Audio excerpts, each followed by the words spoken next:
Y si la figura más silenciada del cristianismo fuera en realidad la más importante, durante siglos, María Magdalena fue reducida a una etiqueta pecadora, arrepentida, marginal. Pero los textos olvidados, los símbolos ocultos y las tradiciones perseguidas cuentan otra historia. En este video descubrirás cómo una mujer, testigo de la resurrección, fue convertida en sombra por una historia escrita por otros. Fue apóstol, esposa, heredera de un conocimiento prohibido. Quédate hasta el final, porque lo que revelaremos hoy no solo desafía dogmas, reescribe el origen mismo del cristianismo. El sol ya ha salido sobre el mar de Galilea cuando María de Magdala se une al grupo que sigue a un maestro controversial. Los evangelios canónicos nos ofrecen apenas fragmentos de su vida, pero estos fragmentos son reveladores. Lucas nos cuenta que Jesús la había liberado de 7 demonios, una condición que muchos han interpretado como una enfermedad física o mental, no como una depravación moral. Esta mujer, junto con otras, les servían con sus bienes al grupo itinerante, sugiriendo que María no era una mujer pobre o marginada, sino alguien con recursos suficientes para actuar como patrocinadora. Los 4 evangelios canónicos, Mateo, Marcos, Lucas y Juan, coinciden en colocarla en los momentos más cruciales de la historia cristiana. Mientras los discípulos varones huyen cuando Jesús es arrestado, María Magdalena permanece. Está presente en la crucifixión, observando desde la distancia el sufrimiento de su maestro. Es testigo de su entierro, notando cuidadosamente dónde colocan su cuerpo. Y en la mañana del domingo es ella quien descubre la tumba vacía y, según Juan, la primera persona a quien Jesús se aparece después de su resurrección. Este último detalle es extraordinario en el contexto de una sociedad patriarcal, donde el testimonio de las mujeres no tenía valor legal. Sin embargo, Jesús elige a María Magdalena como la primera testigo de su resurrección, encomendándole llevar la noticia a los demás discípulos. Este acto revolucionario la convierte en lo que posteriormente el teólogo medieval Tomás de Aquino llamaría la apóstol de los apóstoles, un título que reconoce su papel único como mensajera de la noticia más importante del cristianismo. Lo que los evangelios no dicen sobre María Magdalena es tan importante como lo que dicen. En ningún momento se la identifica como una prostituta o pecadora sexual. No hay mención de arrepentimiento, unción de los pies de Jesús con lágrimas o secado con su cabello. Estos detalles pertenecen a otras mujeres en los evangelios. Una pecadora anónima en Lucas 7, María de Betania, hermana de Marta y Lázaro en Juan 12. La fusión de estas figuras con María Magdalena ocurriría siglos después, en una confusión que transformaría radicalmente su imagen. Después de los relatos de la resurrección, María Magdalena desaparece de las páginas del Nuevo Testamento. El libro de los Hechos menciona que las mujeres estaban presentes con los apóstoles después de la ascensión de Jesús, pero no la nombra específicamente. Pablo, en sus extensas cartas, nunca la menciona, a pesar de nombrar a otras mujeres líderes en las primeras comunidades cristianas. Este silencio plantea preguntas fascinantes. ¿Qué pasó con esta mujer que había sido testigo de eventos tan trascendentales? ¿Por qué su historia no continuó siendo contada? ¿O acaso fue silenciada intencionalmente? A orillas del mar de Galilea, donde las aguas azules se encuentran con colinas verdes, yacen las ruinas de una próspera ciudad del siglo I, Magdala, cuyo nombre significa torre en arameo. Recientes excavaciones arqueológicas han transformado nuestra comprensión de este lugar y por extensión de la mujer que llevó su nombre. Lejos de ser un pequeño pueblo pesquero insignificante, Magdala era un centro urbano vibrante, con una economía diversificada basada en la pesca, el procesamiento de pescado y el comercio. En 2009, arqueólogos descubrieron aquí una sinagoga del siglo I, una de las pocas que existen de la época de Jesús. Sus pisos de mosaico, frescos coloridos y una piedra tallada única, que parece representar el Templo de Jerusalén, sugieren una comunidad judía próspera y culturalmente sofisticada. También se han encontrado evidencias de baños rituales, mikvaot, mercados y una industria de salazón de pescado que exportaba sus productos por todo el Imperio Romano. Esta Magdala redescubierta nos obliga a reconsiderar quién podría haber sido María la Magdalena. El título La Magdalena sugiere que María era una mujer notable de esta ciudad, posiblemente alguien de estatus social y económico significativo. En una sociedad donde las mujeres eran típicamente identificadas por su relación con hombres, como hija de o esposa de, ser conocida por su lugar de origen indica una identidad independiente poco común. Algunos estudiosos sugieren que podría haber sido una comerciante, quizás involucrada en el negocio del pescado o los tintes. Magdala era conocida por producir tintes púrpura de gran valor, lo que explicaría su capacidad para apoyar financieramente el ministerio de Jesús, como menciona Lucas. La Magdala del siglo I era también un crisol cultural donde confluían influencias judías, griegas y romanas. Ubicada en la ruta comercial entre Damasco y el Mediterráneo, sus habitantes estaban expuestos a diversas ideas y prácticas. Esta atmósfera cosmopolita podría explicar la apertura de María a las enseñanzas revolucionarias de Jesús, especialmente aquellas que desafiaban las normas sociales respecto a las mujeres, los marginados y las jerarquías religiosas establecidas. La mención de que Jesús había expulsado 7 demonios de María adquiere nuevos matices cuando consideramos el contexto histórico. En el mundo antiguo, muchas condiciones médicas, desde la epilepsia hasta trastornos psicológicos o enfermedades crónicas, eran atribuidas a demonios. Lejos de la imagen de depravación moral que posteriormente se le atribuiría, María podría haber sido una mujer que encontró sanación física o emocional en su encuentro con Jesús, una experiencia transformadora que la llevó a dedicar su vida y recursos a seguirlo. Al contemplar las ruinas de Magdala hoy, con su sinagoga, mercados y hogares antiguos, podemos comenzar a visualizar el mundo en que vivió María. No era una marginada o paria social, sino probablemente una mujer educada, económicamente independiente y respetada en su comunidad. Una mujer que tras encontrarse con un maestro poco convencional de Nazaret, eligió abandonar la comodidad de su vida establecida para seguir un camino de incertidumbre y peligro, permaneciendo fiel incluso cuando significaba estar al pie de una cruz romana. Los antiguos manuscritos descansan bajo la luz tenue de lámparas especialmente diseñadas para no dañar su frágil pergamino. En estos textos, escritos en griego koiné hace casi 2 milenios, encontramos las primeras menciones de María Magdalena. Pero, ¿qué revelan realmente estas palabras cuando las examinamos en su contexto original, libres de siglos de interpretación acumulada?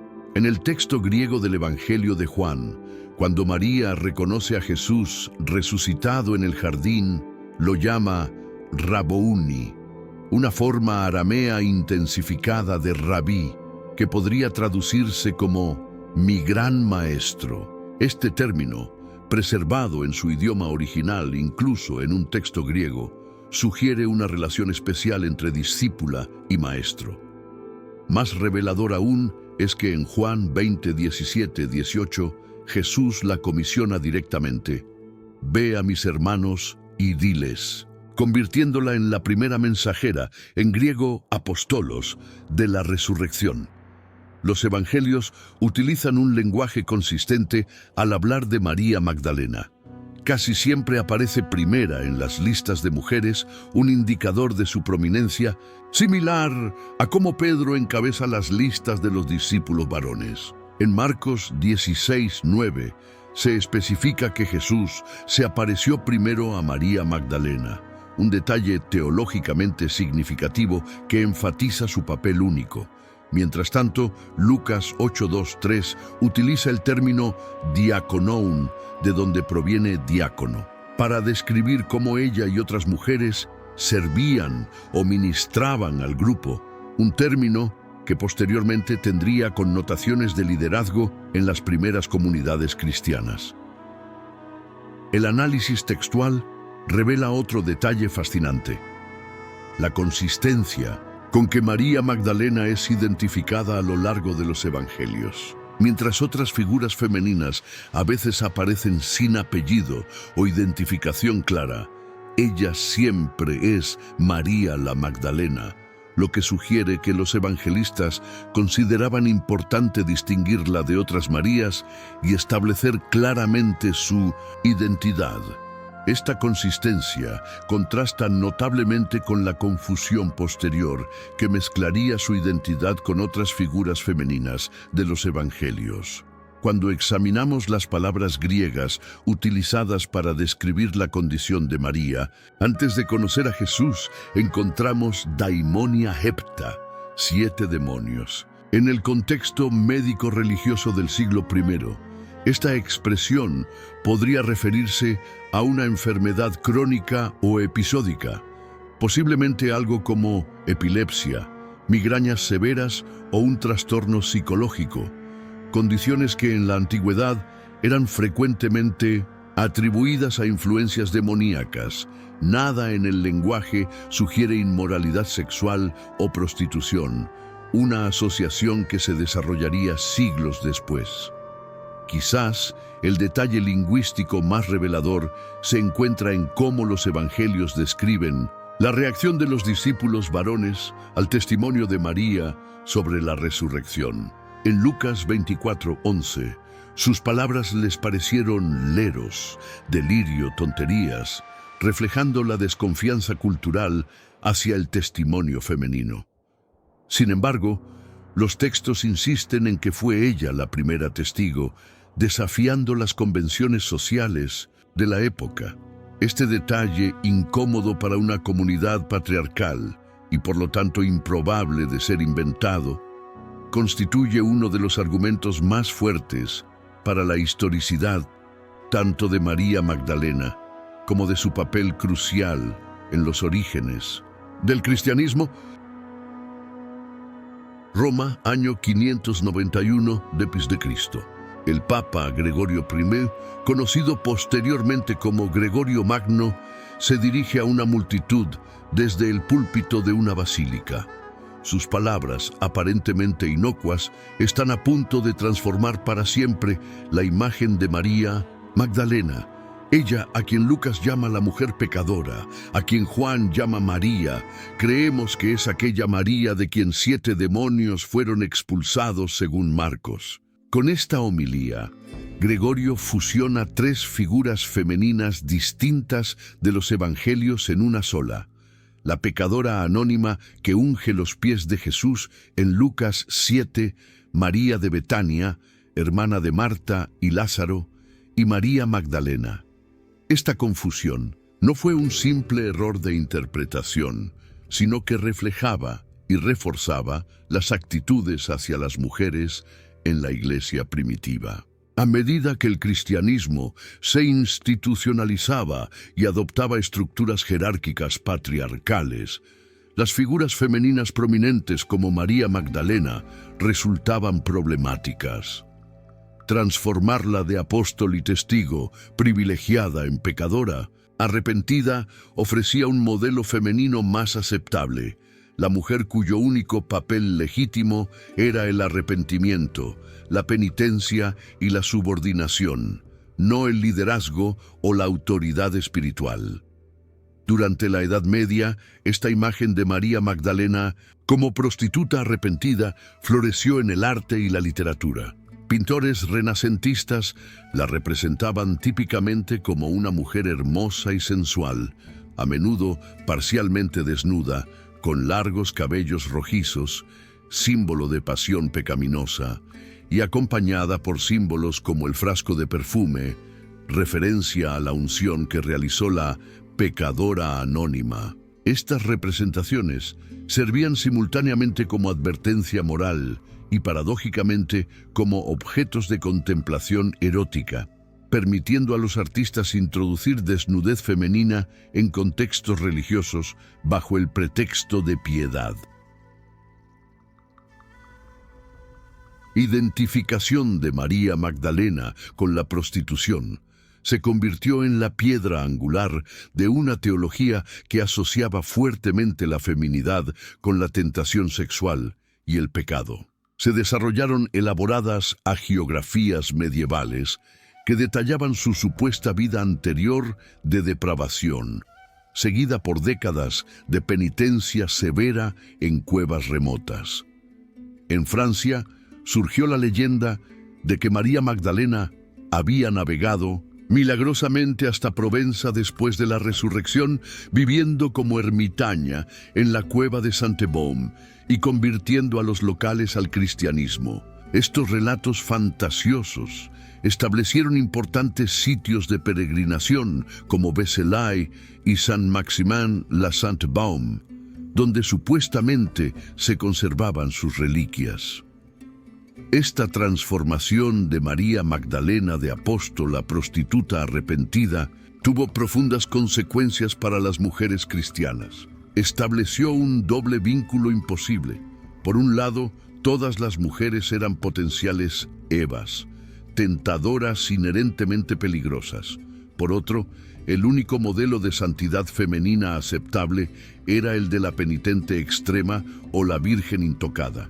No había espacio para mujeres como la María Magdalena original de los Evangelios, una discípula respetada, financieramente independiente y testigo privilegiada de eventos sagrados. Esta distorsión no fue accidental, sino parte de un proceso más amplio por el cual las voces y roles femeninos en el cristianismo primitivo fueron sistemáticamente marginados a medida que la religión se institucionalizaba bajo el control masculino. Mientras en Occidente la imagen de María Magdalena como prostituta arrepentida se solidificaba, al otro lado del mundo cristiano se preservaba una tradición radicalmente diferente. En las antiguas iglesias de Egipto, Siria, Armenia y Grecia, los iconos dorados y los antiguos manuscritos cuentan una historia distinta. Aquí, María Magdalena nunca fue identificada como una pecadora sexual, sino venerada como igual a los apóstoles e isapóstolos, portadora de la mirra que anunció la resurrección.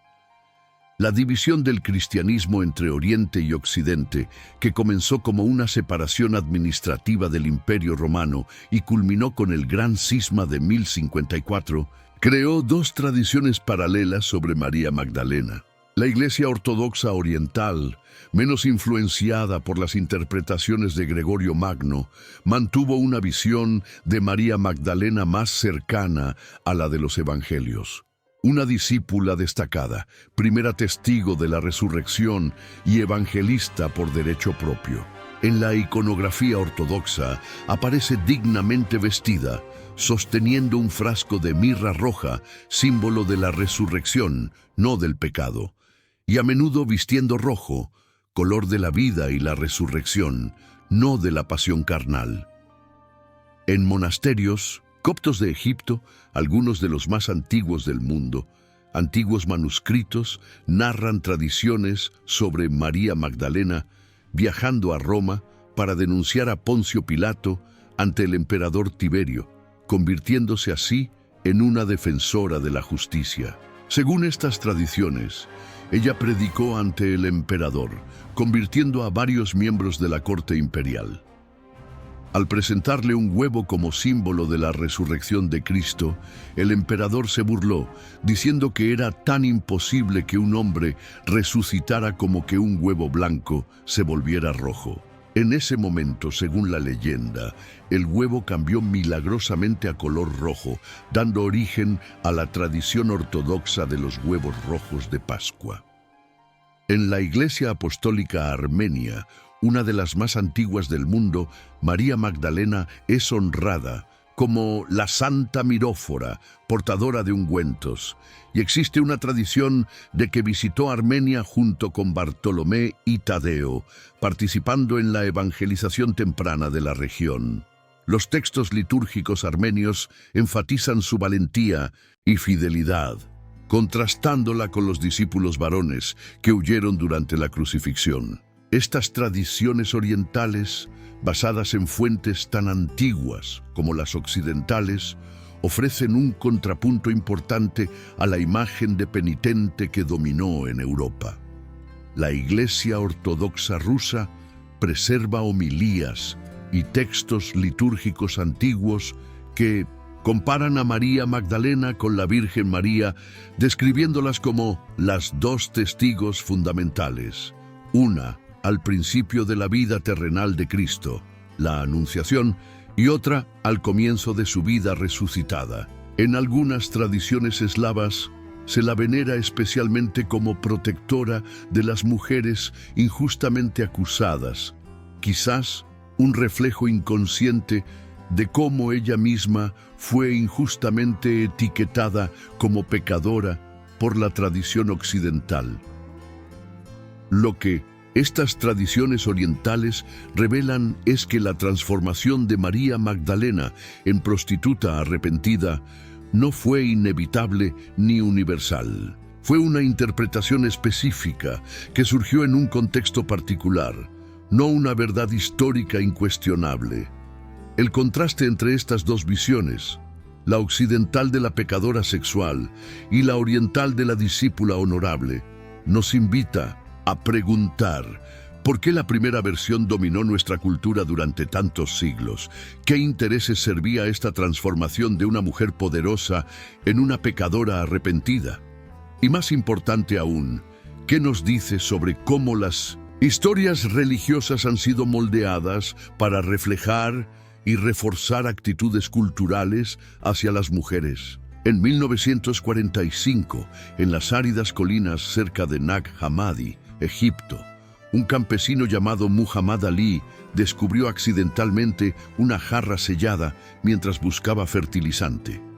Dentro, encontró 13 códices de papiro encuadernados en cuero que habían permanecido ocultos durante casi 1600 años. Estos textos, conocidos hoy como la Biblioteca de Nag Hammadi, revelarían una imagen de María Magdalena radicalmente diferente a la que había predominado en la tradición occidental durante siglos. Entre estos manuscritos se encontraba el Evangelio de María, un texto fragmentario del siglo II que presenta a María Magdalena como receptora de enseñanzas especiales de Jesús, una líder espiritual que consuela a los discípulos tras la crucifixión y comparte revelaciones que ni siquiera Pedro había recibido. En un pasaje particularmente revelador, Pedro desafía su autoridad preguntando: ¿habló realmente el Salvador con una mujer sin que lo supiéramos y no públicamente? ¿Debemos todos volvernos y escucharla a ella? ¿La prefirió a nosotros? A lo que Leví responde defendiéndola: Pedro, siempre ha sido impulsivo. Si el Salvador la consideró digna, ¿quién eres tú para rechazarla? Seguramente el Salvador la conoce muy bien, por eso la amó más que a nosotros. Este intercambio refleja tensiones reales en el cristianismo primitivo sobre el papel de las mujeres en posiciones de liderazgo. María Magdalena aparece en estos textos gnósticos no como una pecadora arrepentida, sino como una figura de autoridad espiritual cuyo conocimiento amenaza el liderazgo masculino emergente. El Evangelio de Felipe, otro texto de Nag Hammadi, va más allá al describir a María Magdalena como la compañera de Jesús, afirmando que el Salvador la amaba más que a todos los discípulos y solía besarla en la boca frecuentemente. Aunque este pasaje ha sido interpretado de diversas maneras, desde una relación romántica hasta un símbolo de transmisión espiritual, claramente le otorga un estatus privilegiado. El diálogo del Salvador, el Evangelio de Tomás y la Pistis Sofía también destacan a María Magdalena como una discípula excepcional que hace preguntas profundas y recibe respuestas especiales. En Pistis Sophia, un extenso texto gnóstico, María formula 39 de las 46 preguntas dirigidas a Jesús resucitado, mostrando una curiosidad intelectual y comprensión espiritual que superan a los demás discípulos. En un momento dado, Jesús la elogia diciendo: María, tú bendita, a quien perfeccionaré en todas las revelaciones, habla abiertamente, porque eres aquella cuyo corazón está dirigido al reino de los cielos más que todos tus hermanos. ¿Por qué estos textos, que ofrecen una visión tan diferente de María Magdalena, no forman parte del Nuevo Testamento?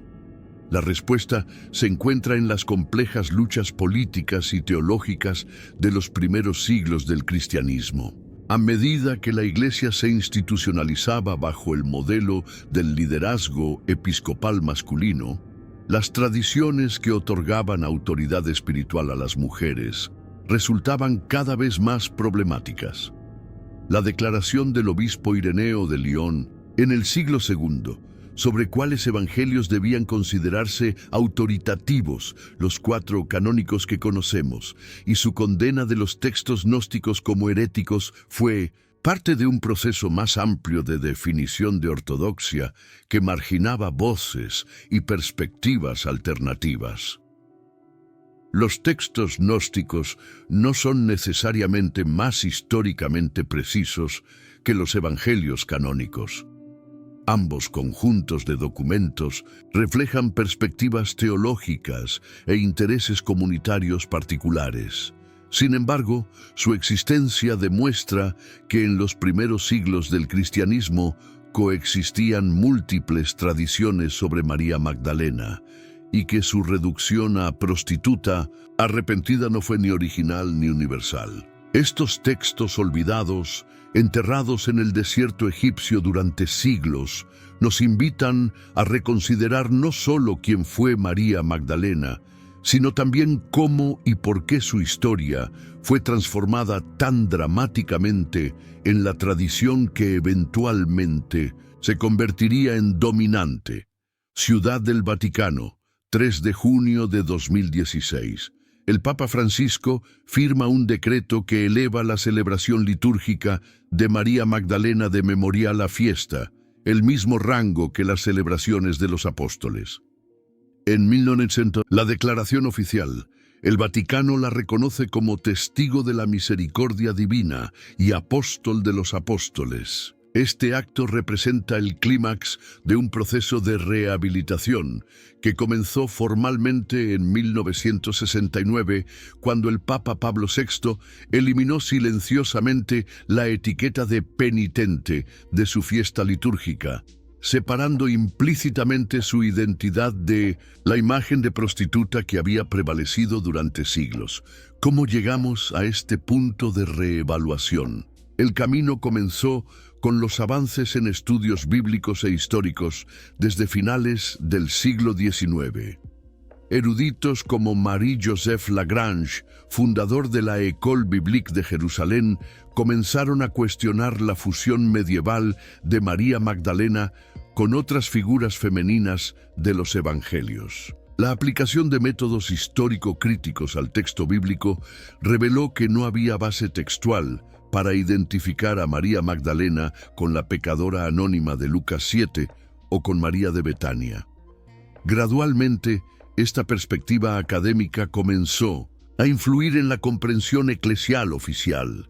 El movimiento feminista, tanto dentro como fuera de las iglesias, jugó un papel crucial en este proceso de redescubrimiento. Teólogas como Elizabeth Schussler Fiorenza, con su obra En memoria de ella, 1983, comenzaron a reconstruir el papel de las mujeres en el cristianismo primitivo, destacando cómo figuras como María Magdalena habían sido sistemáticamente marginadas o transformadas para ajustarse a modelos patriarcales. Este trabajo académico coincidió con un creciente interés popular por figuras femeninas bíblicas anteriormente malinterpretadas o ignoradas, creando presión cultural para una reevaluación.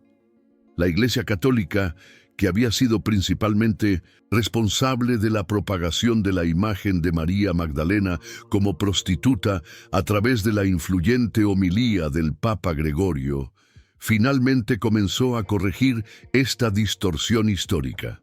En 1997, el documento de la colaboración del hombre y la mujer en la Iglesia y el mundo reconoció implícitamente la distinción entre María Magdalena y otras figuras femeninas de los Evangelios. La decisión del Papa Francisco en 2016 fue aún más explícita, con el arzobispo Arthur Roche declarando: Santa María Magdalena es un ejemplo de verdadera y auténtica evangelizadora, es decir, una evangelista que anuncia el gozoso mensaje central de la Pascua. Esta rehabilitación oficial refleja una comprensión contemporánea más matizada de las Escrituras y la historia de la Iglesia, reconociendo cómo las interpretaciones pasadas estuvieron influenciadas por presupuestos culturales sobre las mujeres y la sexualidad. Sin embargo, también refleja los límites de esa reevaluación. Mientras María Magdalena es ahora reconocida como apóstol de los apóstoles, este reconocimiento no ha llevado a una reconsideración más amplia de los roles ministeriales de las mujeres en algunas tradiciones cristianas. La tensión entre su rehabilitación histórica y las estructuras eclesiásticas contemporáneas revela las complejidades continuas en la interpretación de su legado.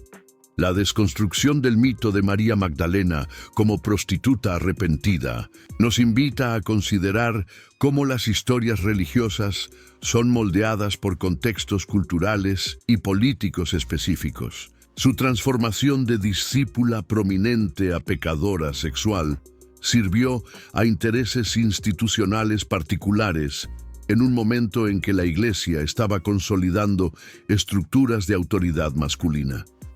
Su rehabilitación contemporánea refleja diferentes sensibilidades culturales y comprensiones teológicas.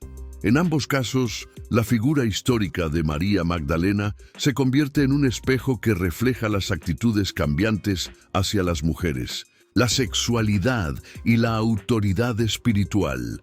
En la Europa medieval, mientras la Iglesia oficial promovía la imagen de María Magdalena como prostituta arrepentida, florecía paralelamente una tradición alternativa, susurrada en círculos esotéricos y preservada en símbolos enigmáticos. Esta tradición, que conectaba a María Magdalena con el Santo Grial y conocimientos secretos, sobrevivió en los márgenes del cristianismo dominante, encontrando expresión en leyendas populares, tradiciones locales y, más controversialmente, en movimientos considerados heréticos por las autoridades eclesiásticas.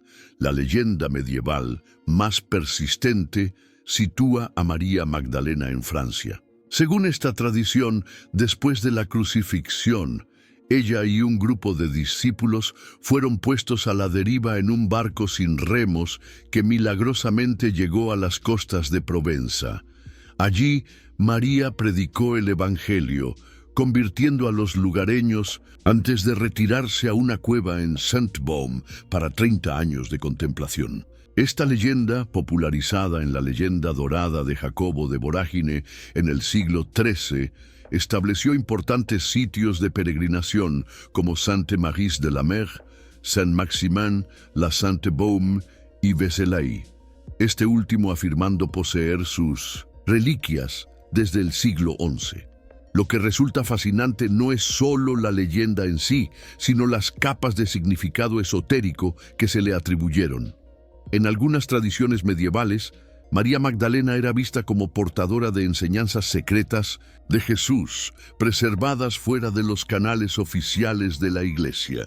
Esta idea encontró particular resonancia en la región de Languedoc, en el sur de Francia, donde los cátaros, un movimiento considerado herético y brutalmente suprimido en la cruzada albigense del siglo XIII, veneraban especialmente a María Magdalena como poseedora de conocimiento gnóstico. La conexión más controvertida y persistente es la que vincula a María Magdalena con las leyendas del Santo Grial. En algunas interpretaciones esotéricas, el Sangreal, Santo Grial, es reinterpretado como Sangreal, sangre real, sugiriendo que María Magdalena llevó a Francia no una copa literal, sino la descendencia de Jesús, un linaje sagrado. Esta interpretación, aunque históricamente problemática, refleja una tradición subterránea que veía en María Magdalena a la consorte divina, complemento femenino necesario para un entendimiento completo de lo sagrado, similar a las tradiciones gnósticas que enfatizaban la complementariedad divina masculina-femenina. Las catedrales góticas de Francia, particularmente las dedicadas a Notre Dame, Nuestra Señora, han sido interpretadas por algunos como contenedoras de símbolos ocultos relacionados con María Magdalena. Chartres, Reims y Notre Dame de París contienen numerosas representaciones de la Virgen Negra, una figura enigmática que algunos estudiosos asocian con tradiciones precristianas de diosas y que otros relacionan específicamente con María Magdalena. La rosa gótica, un elemento arquitectónico distintivo, ha sido interpretada como un símbolo de los misterios femeninos asociados con María Magdalena en estas tradiciones esotéricas. Quizás la manifestación más intrigante de esta veneración alternativa se encuentra en las tradiciones de los templarios y posteriormente en ciertos rituales masónicos. Aunque las evidencias históricas son fragmentarias y ambiguas, existen indicios de que algunas de estas sociedades esotéricas preservaron tradiciones sobre María Magdalena como portadora de sabiduría oculta, similar a la Sofía gnóstica. El repentino surgimiento del culto mariano en el siglo XII, coincidiendo con el auge de los templarios, ha sido interpretado por algunos como una forma codificada de veneración a la otra María, Magdalena, en un tiempo cuando tal devoción explícita habría sido considerada herética. Estas tradiciones esotéricas medievales, independientemente de su precisión histórica, revelan una persistente resistencia a la narrativa oficial que reducía a María Magdalena a una pecadora arrepentida. Representan corrientes subterráneas de espiritualidad que preservaron aspectos de su imagen como maestra espiritual, igual a los apóstoles, y posiblemente como portadora de tradiciones alternativas. Su persistencia a lo largo de los siglos, a pesar de la persecución activa de muchos de sus adherentes, sugiere el poderoso atractivo de una comprensión más equilibrada de lo divino, que honra tanto lo femenino como lo masculino, como aspectos esenciales de la experiencia espiritual. París, 2003. Una novela de ficción titulada El Código da Vinci se convierte en fenómeno global, vendiendo más de 80 millones de ejemplares y presentando a millones de lectores la teoría de que María Magdalena no era simplemente una discípula, sino la esposa de Jesús y madre de su descendencia. Aunque presentada como ficción, la novela de Dan Brown se basaba en teorías previamente articuladas en obras como El Enigma Sagrado, 1982, y desencadenó debates apasionados sobre la posibilidad histórica de tal relación. Pero ¿qué evidencia real existe para esta controvertida teoría? El principal texto citado como evidencia de una relación romántica entre Jesús y María Magdalena es el Evangelio de Felipe, uno de los textos gnósticos descubiertos en Nag Hammadi. El pasaje frecuentemente citado dice: la compañera del Salvador es María Magdalena. Cristo la amaba más que a todos los discípulos y solía besarla en la boca con frecuencia. Los demás discípulos se ofendieron por ello y expresaron desaprobación. Le dijeron: ¿por qué la amas más que a todos nosotros? Sin embargo, esta traducción es problemática. La palabra copta traducida como compañera, koinonos, puede significar pareja, pero también compañero, asociado o camarada espiritual. Además, el manuscrito está dañado precisamente en la parte que especifica dónde la besaba, siendo boca una reconstrucción posible, pero no definitiva. Más importante aún es comprender el contexto gnóstico de este texto. Los gnósticos frecuentemente utilizaban metáforas de intimidad física para representar transmisión de conocimiento espiritual. El beso, en particular, simbolizaba la transmisión del pneuma, espíritu o conocimiento sagrado. El mismo Evangelio de Felipe está lleno de lenguaje metafórico y simbólico. Interpretarlo literalmente ignora su naturaleza como texto místico, no histórico. Otros pasajes gnósticos que describen a María Magdalena como receptora de conocimientos especiales siguen este mismo patrón simbólico.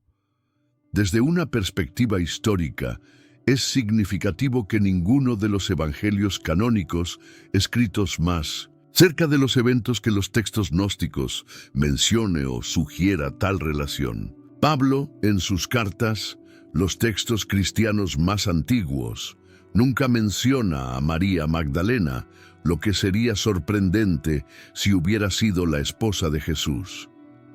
Las cartas pastorales posteriores que discuten los requisitos para líderes eclesiásticos, incluyendo estar casados, nunca mencionan que Jesús mismo tuviera esposa, un precedente que habría sido relevante para sus argumentos. El contexto judío del siglo I ofrece otra perspectiva importante. Aunque el matrimonio era altamente valorado en la cultura judía, existían excepciones reconocidas de personas célibes dedicadas a propósitos religiosos, incluyendo algunos esenios y figuras como Juan el Bautista. Si Jesús hubiera estado casado, esto no habría sido escandaloso, ni habría necesitado ocultarse, lo que hace más difícil explicar el silencio universal de las fuentes tempranas sobre tal relación. Además, los evangelios mencionan explícitamente a miembros de la familia de Jesús, madre, hermanos, pero nunca a una esposa. La teoría del matrimonio de Jesús y María Magdalena ganó renovada atención en 2012 con el anuncio de un fragmento de papiro apodado el Evangelio de la esposa de Jesús, que contenía la frase «Jesús les dijo, mi esposa». Sin embargo, análisis posteriores de la tinta y del papiro, junto con anomalías lingüísticas, llevaron a la mayoría de los estudiosos, incluida Karen King, quien inicialmente lo presentó, a concluir que se trataba de una falsificación moderna. Este episodio ilustra el intenso interés contemporáneo en esta teoría, a veces superando el rigor académico. La persistencia moderna de la teoría del matrimonio refleja tanto la fascinación contemporánea por teorías de conspiración religiosa como intereses feministas legítimos en recuperar el papel de las mujeres en los orígenes cristianos. La idea de María Magdalena como esposa ofrece una narrativa alternativa atractiva que desafía siglos de marginación femenina en la tradición cristiana. Sin embargo, esta teoría, aunque popular, se basa en evidencias históricas extremadamente tenues y puede inadvertidamente reducir la importancia de María Magdalena a su relación con un hombre, en lugar de reconocer su autoridad espiritual independiente como discípula y testigo, funciones claramente atestiguadas en los textos más antiguos. A través de los siglos, los pinceles de los más grandes artistas han moldeado nuestra percepción de María Magdalena, tanto o más que las palabras de teólogos e historiadores. Desde las catacumbas romanas hasta las pantallas de cine contemporáneas, su imagen ha evolucionado dramáticamente, reflejando los valores, temores y aspiraciones de cada época. Este viaje visual no solo nos muestra cómo se veía a María Magdalena, sino cómo cada sociedad entendía la feminidad, la espiritualidad y el poder. En el arte paleocristiano de los siglos III y IV, María Magdalena aparece vestida modestamente, sin atributos distintivos que la identifiquen como pecadora. En los frescos de las catacumbas romanas y los primeros sarcófagos cristianos, es representada simplemente como una de las mujeres en la tumba vacía, visualmente indistinguible de otras figuras femeninas bíblicas. Esta representación refleja la comprensión temprana de ella como discípula y testigo, antes de la transformación gregoriana de su imagen. Un mosaico bizantino del siglo VI en Sant'Apollinare Nuovo, en Rávena, la muestra dignamente vestida de púrpura, color imperial, portando mirra hacia la tumba de Cristo, una representación que enfatiza su estatus como apóstol de los apóstoles. La Edad Media trajo consigo la cristalización visual de la María Magdalena pecadora arrepentida. En partir del siglo XI, comienza a ser representada con cabello largo y suelto, símbolo de sensualidad, a menudo pelirrojo, color asociado con pasión y promiscuidad en la iconografía medieval, y con el tarro de ungüento que la vinculaba erróneamente con la pecadora anónima de Lucas. Los artistas desarrollaron dos arquetipos principales: la elegante cortesana ricamente vestida en escenas de su vida pecaminosa anterior, y la penitente demacrada cubierta solo por su cabello, en representaciones de su supuesta vida posterior como ermitaña. Un ejemplo paradigmático es Donatello, cuya María Magdalena penitente, 1453-1455, la muestra como una asceta esquelética, su anterior belleza devastada por el arrepentimiento extremo. El Renacimiento introdujo una paradoja fascinante, mientras mantenía la narrativa de la pecadora arrepentida. También la transformó en una figura de sensualidad idealizada. Pintores como Tiziano la representaron como una belleza semidesnuda. Su penitencia, convertida en pretexto para el desnudo femenino, en un contexto religiosamente aceptable. La Magdalena penitente, de Tiziano, 1533, muestra a una mujer hermosa con largos cabellos dorados estratégicamente colocados sobre su cuerpo, sus ojos elevados al cielo en éxtasis religioso que bordea lo erótico. Esta ambigüedad visual reflejaba la compleja actitud renacentista hacia la sexualidad femenina, simultáneamente temida, condenada y fetichizada. El barroco llevó esta tensión entre erotismo y religiosidad a su expresión más dramática. Caravaggio, en su María Magdalena en éxtasis, 1606, la representa en un momento de arrobamiento místico que recuerda inequívocamente al éxtasis sexual. Artemisia Gentileschi, una de las pocas mujeres artistas reconocidas de la época, ofreció una perspectiva diferente en su Magdalena penitente, 1625, mostrándola como una mujer reflexiva y digna, sugiriendo una interpretación más matizada de su arrepentimiento como transformación espiritual genuina, no como castigo por la transgresión sexual. Los siglos XIX y XX trajeron reinterpretaciones significativas a medida que cambiaban las actitudes hacia la sexualidad y el poder femenino. Los prerrafaelitas ingleses la representaron como una figura trágica y romántica, mientras artistas simbolistas como Gustave Moreau exploraron su dimensión como figura de conocimiento esotérico.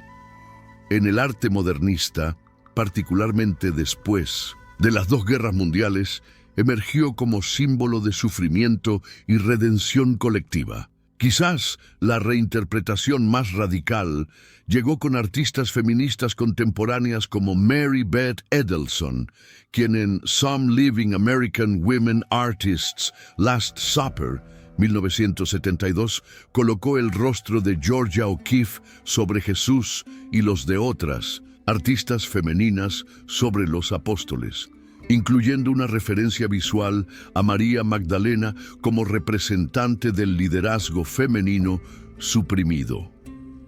El cine ha jugado un papel crucial en la formación de la imagen contemporánea de María Magdalena. Desde las primeras representaciones en películas como Rey de Reyes, 1961, donde fue interpretada por Carmen Sevilla como una glamorosa cortesana redimida, hasta controversiales reinterpretaciones como La Última Tentación de Cristo, 1988, de Martin Scorsese, que exploraba la posibilidad de una relación romántica entre ella y Jesús. Más recientemente, María Magdalena, 2018, protagonizada por Rooney Mara, intentó una representación históricamente informada que la muestra como discípula espiritual comprometida, rechazando explícitamente tanto el estereotipo de prostituta como las teorías románticas más recientes.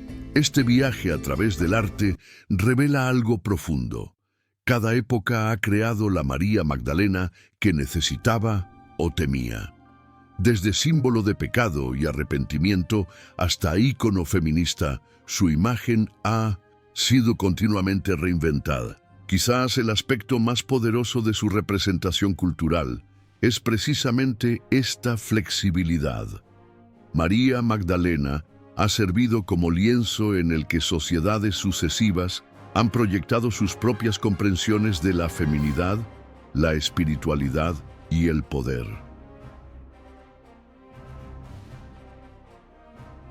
En un pequeño pueblo de la región francesa del Languedoc, una antigua iglesia guarda una estatua enigmática. Bajo capas de repintado, investigadores recientes han descubierto que lo que hoy aparece como una Virgen María fue originalmente una representación de María Magdalena, sosteniendo no un niño, sino un cáliz o copa. Esta transformación física de una imagen de Magdalena en una de María Virgen ejemplifica perfectamente el proceso más amplio por el cual ciertas tradiciones sobre María Magdalena fueron activamente suprimidas, modificadas o reinterpretadas a lo largo de los siglos. Pero, ¿existió realmente un culto prohibido dedicado a ella? La evidencia histórica sugiere que sí existieron tradiciones significativas centradas en María Magdalena que fueron marginalizadas por la corriente principal del cristianismo, aunque debemos distinguir cuidadosamente entre lo que podemos verificar históricamente y lo que pertenece al ámbito de la especulación. Las pruebas más claras provienen de los textos gnósticos, que claramente le atribuyen un papel espiritual prominente que contradecía la estructura jerárquica patriarcal que se estaba consolidando en la Iglesia primitiva. La supresión de estos textos y tradiciones no fue accidental, sino parte de un proceso deliberado de definición de ortodoxia que privilegiaba ciertas interpretaciones y estructuras de autoridad. En la región del sur de Francia, particularmente en Provenza y Languedoc, floreció una devoción extraordinaria a María Magdalena desde al menos el siglo IX. Vézelay, Saint-Maximin-la-Sainte-Baume y otros sitios se convirtieron en importantes centros de peregrinación. Sin embargo, Lo más intrigante es cómo esta región también fue el epicentro de movimientos considerados heréticos, como los cátaros, que mantenían visiones alternativas sobre María Magdalena. Durante la brutal cruzada albigense contra los cátaros en el siglo XIII, miles fueron masacrados y una cultura entera prácticamente exterminada. Entre los elementos de la teología cátara que provocaron tal persecución estaba su rechazo de la jerarquía eclesiástica, su reconocimiento de la autoridad espiritual femenina. Y según algunas fuentes, tradiciones especiales sobre María Magdalena como portadora de enseñanzas esotéricas. Evidencias arqueológicas sugieren que algunas de estas tradiciones alternativas persistieron subterráneamente. En iglesias por toda Europa, especialmente en regiones anteriormente asociadas con movimientos heréticos, existen representaciones de María Magdalena con atributos inusuales como un cáliz prominente, libros, símbolo de autoridad doctrinal, normalmente reservado para apóstoles masculinos, o la enigmática Magdalena Negra, una representación oscura que algunos estudiosos conectan con antiguas diosas de la sabiduría. Muchos de estos símbolos fueron posteriormente alterados, reinterpretados o sobrepintados durante renovaciones eclesiásticas, sugiriendo un esfuerzo consciente por modificar tradiciones visuales que contradecían la narrativa oficial. Las leyendas locales ofrecen otro conjunto de evidencias fascinantes. En diversas comunidades europeas, especialmente en regiones montañosas aisladas o áreas anteriormente asociadas con movimientos religiosos alternativos, sobreviven tradiciones populares sobre María Magdalena que divergen significativamente de la doctrina oficial. Estas incluyen historias sobre su papel como maestra espiritual, poseedora de conocimientos curativos e incluso como sacerdotisa de una tradición alternativa. Tales leyendas, transmitidas oralmente por generaciones, pueden preservar fragmentos de tradiciones más antiguas que fueron suprimidas en registros oficiales. Los registros de la Inquisición proporcionan una ventana particularmente reveladora a estas tradiciones marginalizadas. Documentos que detallan interrogatorios de sospechosos de herejía frecuentemente mencionan veneración inapropiada a María Magdalena, incluyendo creencias de que poseía autoridad apostólica igual o superior a Pedro, que había recibido enseñanzas secretas de Jesús, o que representaba un principio divino femenino esencial para la comprensión plena del mensaje cristiano. Tales creencias eran consideradas peligrosamente heterodoxas y activamente perseguidas. ¿Existió entonces un culto prohibido, unificado y secreto dedicado a María Magdalena? Probablemente no, en la forma dramática sugerida por novelas como El Código da Vinci, con sociedades secretas continuas y conspiraciones globales. Lo que existió fueron múltiples tradiciones y comprensiones de María Magdalena que divergían de la narrativa oficial. Algunas preservadas en textos gnósticos, otras en tradiciones populares, otras en simbolismos esotéricos y otras en movimientos religiosos alternativos que fueron activamente suprimidos. Estas diversas corrientes no constituían un culto unificado, pero sí representaban comprensiones alternativas persistentes sobre una figura cuyo papel original fue mucho más significativo que lo que la tradición dominante eventualmente permitiría. La historia de estas tradiciones marginalizadas nos invita a considerar no solo lo que sabemos sobre María Magdalena, sino cómo lo sabemos. Nos recuerda que la historia religiosa no es un registro neutral de hechos, sino un campo contestado donde diferentes voces han luchado por definir significados y establecer autoridad, y donde las perspectivas de los vencedores han tendido a oscurecer las de los marginados. El verdadero culto prohibido no es una sociedad secreta sensacionalista, sino el persistente esfuerzo humano por recuperar voces silenciadas y tradiciones suprimidas que ofrecen visiones alternativas de lo divino. Durante demasiado tiempo, la Iglesia ha tenido solo oídos para escuchar a Pedro, pero necesitamos escuchar también a María Magdalena, declara la teóloga Elizabeth Johnson, mientras el sol ilumina los antiguos mosaicos de una iglesia romana. Su comentario captura la esencia de cómo María Magdalena se ha convertido en un poderoso símbolo para los movimientos contemporáneos que buscan recuperar y honrar las voces femeninas en la tradición cristiana. Más allá de debates históricos sobre quién fue exactamente, su figura ha emergido como un punto focal crucial para reimaginar el papel de las mujeres en los orígenes cristianos y en las iglesias contemporáneas.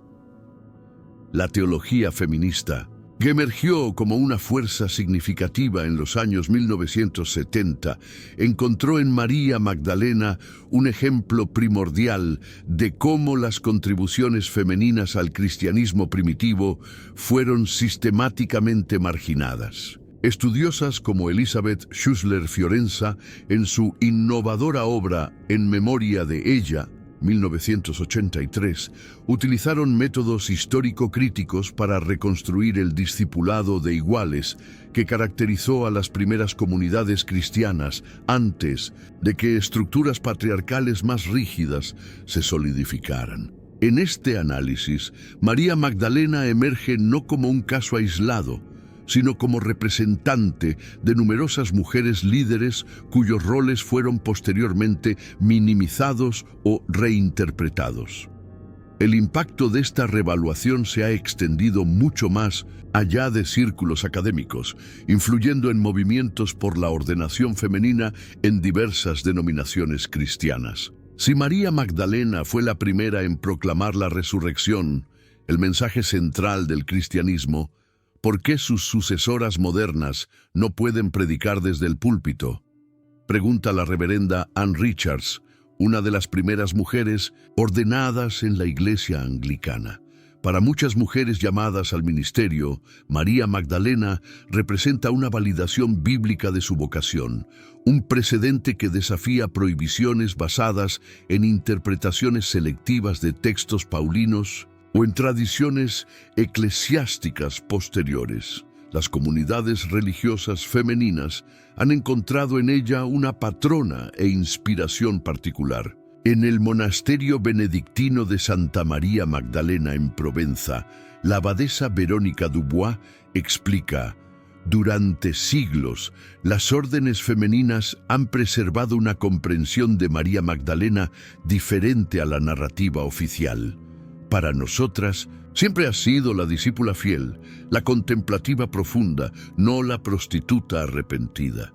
Esta conexión especial se refleja en el número de comunidades religiosas femeninas dedicadas a su advocación, muchas de las cuales tradicionalmente se han dedicado a la rehabilitación de mujeres marginadas, inconscientemente perpetuando la asociación con la prostitución, mientras simultáneamente ofrecían modelos de liderazgo femenino. El redescubrimiento de María Magdalena también ha inspirado nuevas expresiones litúrgicas y devocionales que honran lo femenino dentro de la tradición cristiana. En comunidades de base, parroquias progresistas y círculos ecuménicos, han surgido liturgias que celebran su fiesta, incorporando símbolos tradicionalmente asociados con ella.